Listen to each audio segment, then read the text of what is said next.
Hello everyone and welcome to the final faction vote for my Divide and Conquer Let's Play. Now Divide and Conquer has been patched with a new installer that fixed all the bugs from before, which means Mordor is stable again, as well as Realm of Galadrim. I think Khazad-dûm is still unstable, but you can play them.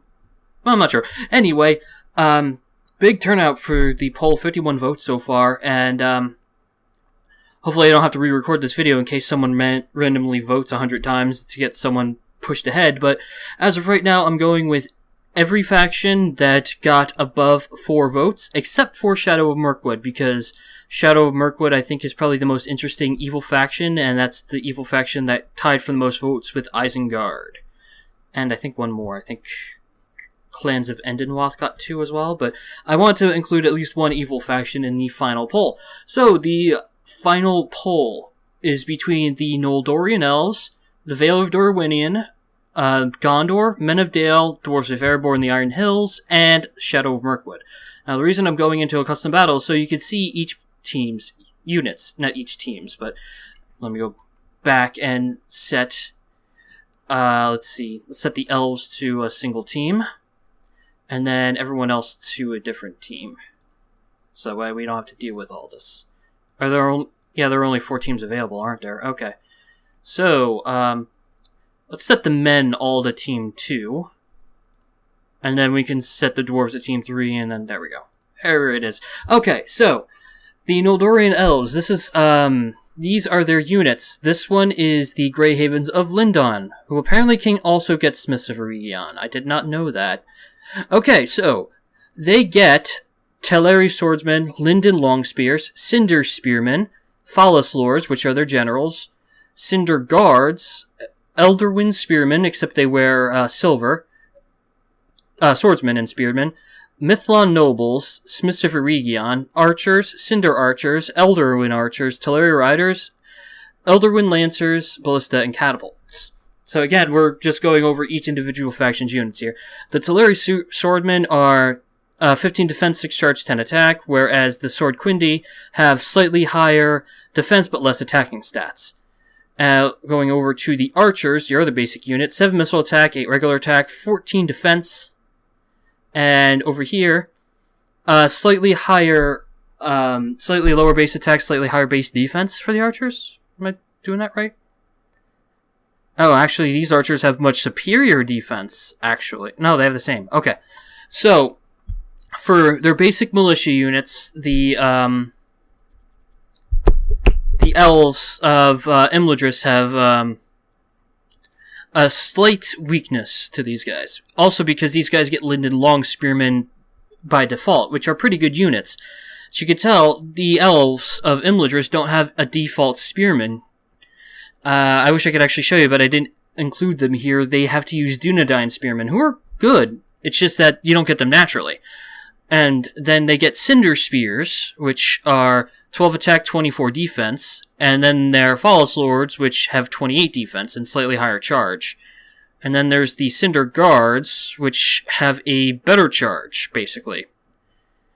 For Spearmen, the only thing that the Elves have are your Elderwind Spears, which have incredible defense and a good charge and good attack. They're basically better than any Spearmen that the Lindon have, but the Lindon have a much better choice of Spearmen, so you can wind up actually getting more of them. Okay, now Swordsmen, oh yeah, never mind, Lindon also gets the Elder Spears, and they also get Mithlon Nobles. So let's go with their Swordsmen. The Swordsmen that these guys have are 19 attack, 26 defense, 10 charge, very good. The Swordsmen these guys have are the same thing, very good. However, they also get a shock trooping infantry of 14 attack, 18 defense, 8 charge, and they can hide anywhere. And they also get the Smiths of Eregion, which are 48 defense, 18 attack, very good defense, and I think they're effective against armor? They're very well armored, and they're effective against armor because they're macemen. But then again, these guys get them as well. But they need to have Eregion, which basically means you need to betray Elrond, which is always fun. So yeah, these guys also have the superior melee, because 20 attack, 38 defense, and they have the Eagle to inspire troops. And yeah, the only thing they don't have is a bonus against armor. And then you've got the archers here. Their Cinder archers are 8 missile attack, 10 attack, 17 defense. Meanwhile, your No Tierra, No Warriors are 9 missile attack, 22 defense. These are your mid-tier archers. And then these are the high-tier archers, your Elderwin archers. 11 missile attack, 25 defense. Which these guys get as well, but these guys... Whereas these guys have better elites for their melee, the Realm of Imladris actually has a middle ground for their melee. And for their archers as well. One thing Imladris has that these guys don't have is much better cavalry, because the only thing these guys here of Lindon have is light cavalry with a good charge, and devastating heavy cavalry with a heavy charge. Meanwhile, the Elves have their own superior light cavalry, Elderwin nobles, which have extremely good defense, but they only come in a group of 16, and their own Elderwin lancers, but they also get Imladris riders. You can only get these in Imladris, and they are very good. They have a better charge than any of these guys, and I think they have better attack, it's just not as good defense. And then you also have a horse archer their missile attack is only about as good as a regular archer, but they're versatile and they aren't that bad in melee. So, there you have it. The difference between Imladris and the Grey Havens of Lindon is Lindon has better elites, basically, especially in spearmen. They have much better spearmen and infantry, whereas these guys have much greater variety and an actual middle ground. Oh yeah, I also forgot to include the Imladris guards, which are very good spearmen. So, on to the next group, which would be the groups of men. Now, you can pretty much forget about all of the men here, because the ones that are actually going to be used are the Avari, because those are the ones that won the vote. Eventually, at some point, you have to make a split in your military, and you have to choose between men and elves. So, they have pretty poor militia, but there are a lot of them. Their Avari Guard are pretty good. However, they are expensive. Their Thornbladesmen they're about as good as... they're okay. Darwinian men-at-arms are pretty good. Darwinian Protectors are probably your best shock troopers. And then you have the Thorn Guard, which are pretty good defensive units. Knights of the Vintier Court have very good defense, actually. Regent Axemen are good against armor. And then here you have Regent Spear Guard, which have good defense. The Vineyard Bowmen are crap. Athal's Rangers are pretty good. Thorn Crossbows have good damage, but they take a long time to reload. Regent Bowguard, heavy crossbowmen with good missile attack. And then you have the Avari. I'm going over the men here. The High Paladins are good cavalry. Paladins of the Vintier Court are also good cavalry. And they also have large units of their ballista. However, the Avari are the ones who want to vote, so they're the ones I'm going to be worried about. Not worried about, but you know what I mean. Here, Avari Elder Pikes. They are very well armored. They don't have a good charge, but they have good attack, which is important. Let's see, where are they? Avari Shadows, decent missile attack, long range, good accuracy. Avari Elder Archers, very good attack, good defense, good missile attack. And, where are they? Aha, Avari Naharim. They are missile cavalry. They can form a shooting circle. They don't have very good, they're actually not that good in terms of elvish cavalry, but I'd actually say I would prefer the cavalry of men because they are better in melee, but, you know, that's what you do. So, basically, if the Vale of Dorwinion wins the vote, I'm going to have good heavy infantry with reasonable archers and okay cavalry. Next, Gondor. Oh, Gondor. You get trebuchets, which are very, very good. They can also launch rotting cows, which is odd, but, you know.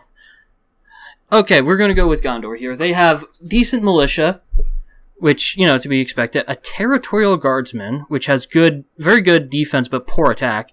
Peacekeepers, medium units with high morale and decent attack. It says ferocious, but it's not actually ferocious. These guys, the Axemen of Los Arnak, are very good. Good defense, armor piercing, very good stamina.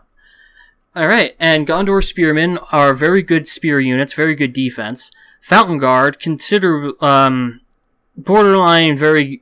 I mean, they're probably the best human spears in the game, except for maybe the Wardens of the White Tower. No, these guys are swordsmen.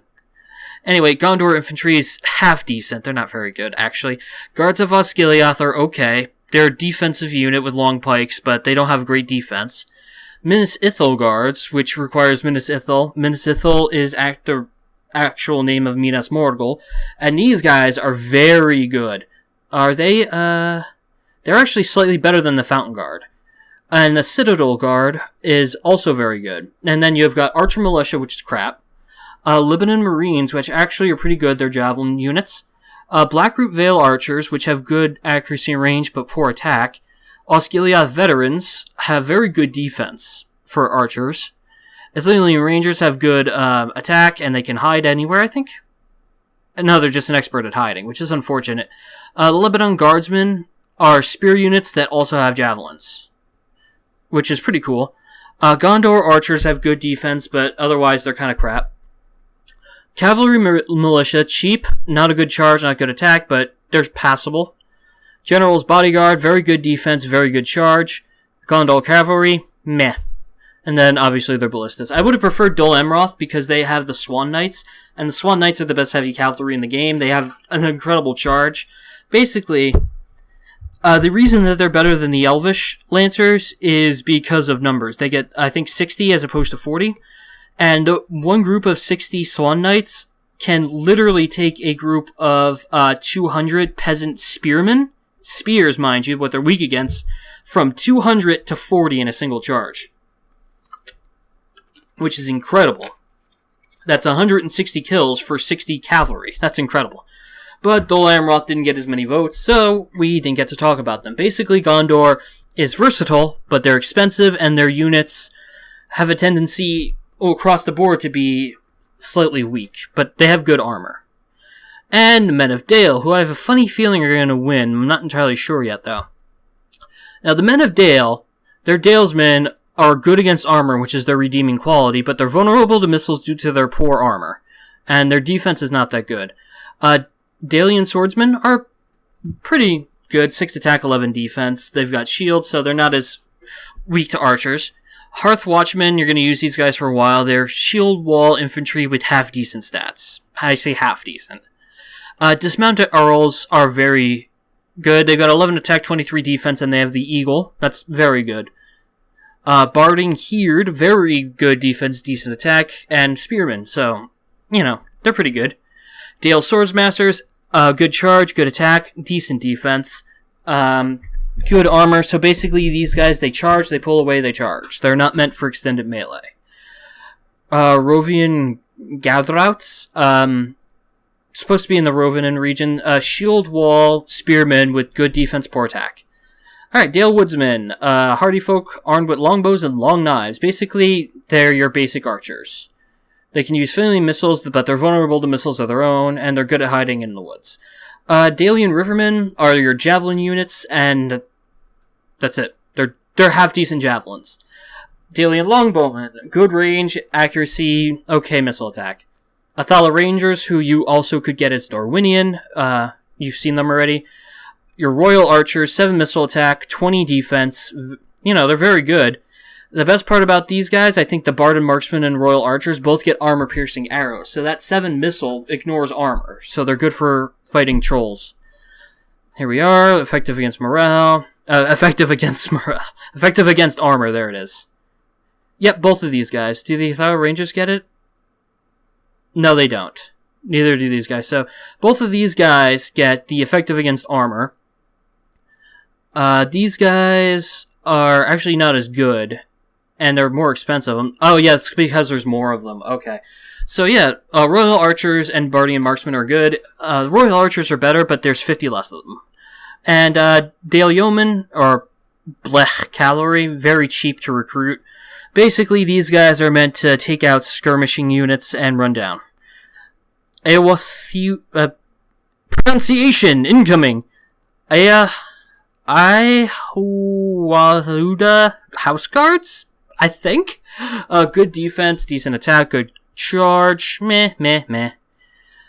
They're pretty good. It's the Earls that you want. They've got good attack, decent charge, and pretty good defense. They're not the best cavalry, but they work. You also get Dale Cavalry, which is the mercenary cavalry. You're going to be hiring those as the Dwarves of Erebor in the Iron Hills. And as you can see, they've got a pretty expensive, expansive roster. Not expensive, although it is expensive. Your Dwarven Miners are actually better than they were in vanilla. 5 attack, 9 defense, 6 charge. Good against armor because, pickaxes.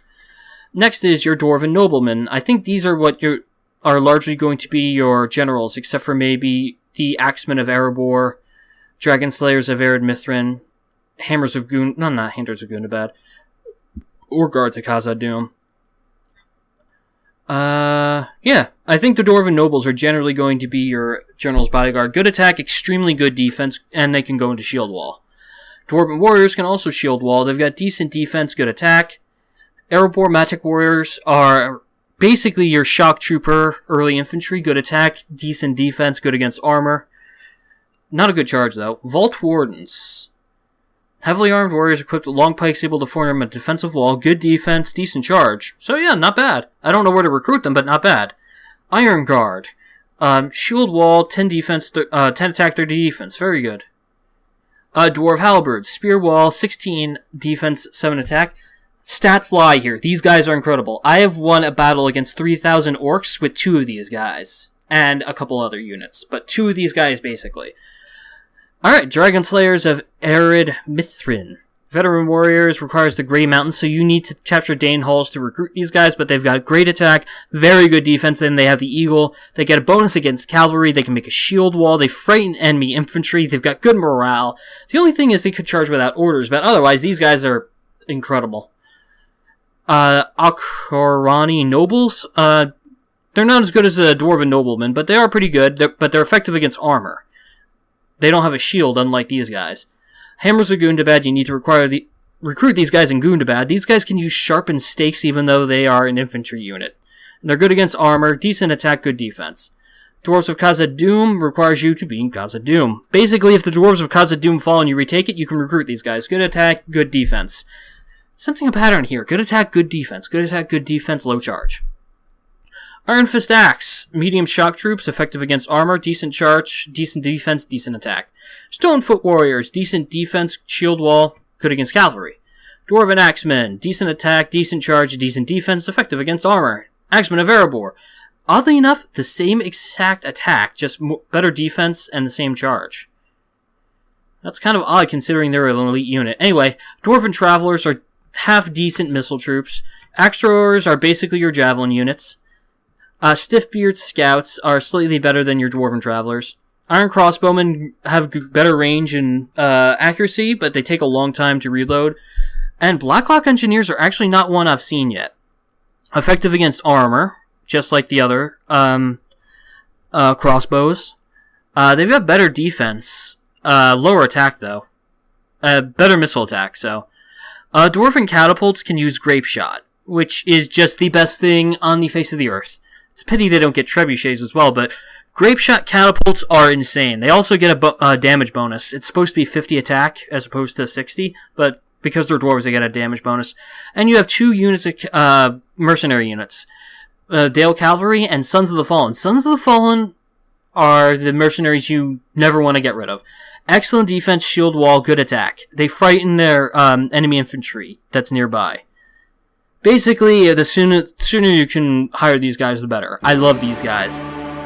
Alright, Team 4. The one that is only here because of the fact that, well, I felt guilty that no evil faction got a lot of votes. The Shadow of Mirkwood. They get troll catapults. Older style rock-flinging wooden artillery piece can throw flaming wood and normal shots as well as rotting meat. That's great. They actually have oh yeah, this is the catapult carried by dwarves, so you can't just bum rush it to destroy it. They've got a lot of units on ballista and catapult as well. Kamul's mounted shadow guard. These guys are amazing. Warg Riders, they're okay. Kamul's shadow rangers, they're pretty good. They can hide anywhere. That's what makes them pretty cool. The shadow bows, which aren't as good as the shadow rangers, but they're okay. Mirkwood Rook Archers. Basically, these are the guys that you just have 4 of them firing and hope a few arrows stick. That's how you usually use the Bad Orc Archers. And then you have Mirkwood Hunters, which are basically the same exact thing. Mirkwood Stalkers are literally just meat shield. Just throw them at something and flank around. Orc Raiders, slightly better, just ugh. Maulers, they're good against armor. Mirkwood Urukust, these guys are pretty good. Dol Guldur Pikes, pretty good. Dol Guldur Blades, they're okay. Kumul Shadowguard, very good. Dol Guldur Trolls, awesome. So basically, meat shields until you get trolls and catapults, really, and flank around with the mounted Shadowguard. Anyhoozle, that is the faction overview of the ones who are in the final vote. Remember, Shadow of Mordor is the evil faction, Erebor and the Iron Hills the only dwarf faction, 3 factions of men in Dorwinian Elves, Kingdom of Gondor and Kingdom of Dale. Technically, Dorwinian is still Kingdom of Men, even though you guys voted for the Elves, and 2 factions of actual Elves, technically in 1 vote. I will choose between these guys at my leisure if they win, whether it's Imladris or Lindon. So, I mean, in the comments below you can give me suggestions. Actually, give me suggestions in the comment below, face cam or no face cam, and tell me what you guys think. So, yeah, I will see you guys when one of these guys gets a substantial lead. Take care, guys.